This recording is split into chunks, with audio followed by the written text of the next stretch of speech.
But when they received an unusual form of teaching from Venerable Ajaan Mun, as when he was asked a question that warranted such a way of teaching, their mindfulness and wisdom were stirred up and became brighter and sharper. So, although Ajaan Khao was partly right and partly wrong in asking Venerable Ajaan Mun questions, they were Dhamma questions from which he could expect to gain a lot of value in the same way he had often done in the past.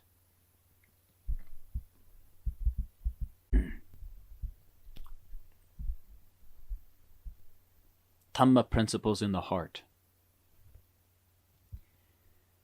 The first year that Ajaan Khao spent the Vassa period with Venerable Ajaan Mun in the Chiang Mai region, an indescribable enthusiasm and joy arose in his heart. This opportunity was a just reward for the several years he had followed Ajaan Mun, when he had heard his teaching at times in various places, but was only allowed to stay with him for brief periods, which was not truly satisfying. During those early years, he would be driven away by Ajaan Mun after a short time, and told he must live in a separate location. Finally, he was fortunate enough to have Ajaan Mun give him the opportunity to join him for a Vassa period. This made him so happy that he increased his striving greatly, until he was hardly taking any sleep at all, sometimes spending the whole night striving at his meditation practice. Then one night his chitta became fully integrated, dropping down into a state of calm where it had a complete rest for some time before withdrawing to normal consciousness. He was filled with wonder at the brightness of his heart, which went beyond anything he had ever experienced before. It caused him to become completely absorbed in Dhamma until the light of dawn appeared. That night he did not sleep at all. In the morning he got up at the usual time and went about his duties, helping to clean and arrange things at Ajaan Mun's hut, and taking his bowl, robes, and other things to the place where he ate food in the sala. When Ajaan Mun came from the place where he did his meditation practice, it seemed that he watched Ajaan Khao unusually closely. Ajaan Khao himself noticed this and felt very self-conscious, afraid that he may have done something wrong. After a short while, Venerable Ajaan asked him, "How is your meditation practice going now? Last night your chitta was much brighter than it has been at any time since you came to stay with me. This is how you must do it. This is the right way for one who searches for Dhamma. Do you understand where Dhamma is now? Last night, where was that brightness?" He answered, "The brightness was in my heart, sir." But he felt afraid and embarrassed until he almost started shivering, for he had never before been praised and asked a question at the same time like this. Venerable Ajaan Mun then asked him, "Where was the Dhamma before this that you could not see it?" "You have now seen Dhamma. From now on, you must always know that Dhamma is in the heart. In the future, you must maintain well the level of your chitta and the level of your efforts in meditation. You must not let them deteriorate.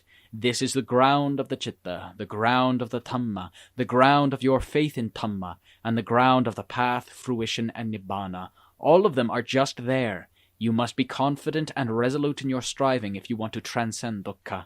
You have got to make the effort just there, in the heart. You can be absolutely certain that nowhere else but just this one place you can get free from dukkha.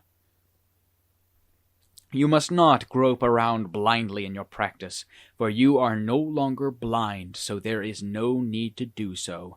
Last night I sent the flow of my chitta out to look at you, and I saw your chitta brightly illuminating everything around you. Throughout the night, every time I sent my chitta out to look, it was the same way. I did not get any sleep last night either. Part of the time I spent in samadhi bhavana, part of the time I was receiving deva guests, and part of the time I was sending out my chitta to see how you were getting on. It went on like this until dawn, without having any sense of time.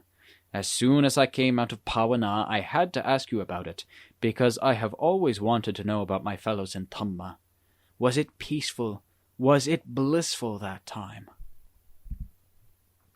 Not daring to answer Ajaan Mun, Ajaan Khao remained silent. He felt that Ajaan Mun had already looked right through him and could see his lungs and liver and everything else. So what would be the use of telling him? From then on he was much more afraid of Ajaan Mun, and much more careful where he was concerned. Even prior to that, he was quite sure that Ajaan Mun could know the minds and hearts of people as he wished, but that day he experienced it for himself, which made him that much more certain. So he became very afraid of him in a way that's hard to describe. From that day on, he was able to firmly fix the state of his heart and develop it steadily, more and more, bit by bit, without any decline or backsliding at all. Ajaan Mun used to goad him quite frequently. Any sign of self-indulgence and he would be scolded immediately. Ajaan Mun tended to become fierce and scold him much more quickly than before. His frequent exhortations and reminders were actually methods of helping Ajaan Khao to look after his citta and to maintain his level of Dhamma, for they made him more afraid of backsliding in his meditation.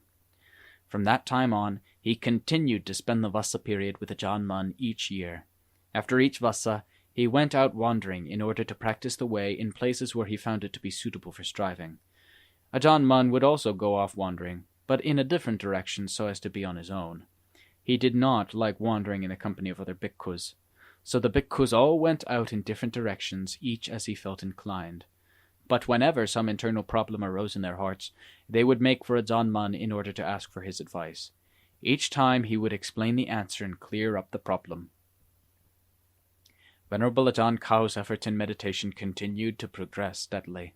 His mindfulness and wisdom gradually spread and branched out until they were infused into the heart, so that they became one and the same with the heart. Whatever his bodily posture or activity, he maintained his effort with mindfulness and wisdom present at all times. His heart was bold and courageous. It had lost all fear of those things which arouse and maintain the thoughts and emotional states, aramana, that used to be his enemies. He was also certain of the path leading to freedom from dukkha. He had no doubts about it, even though he had yet to actually attain complete freedom.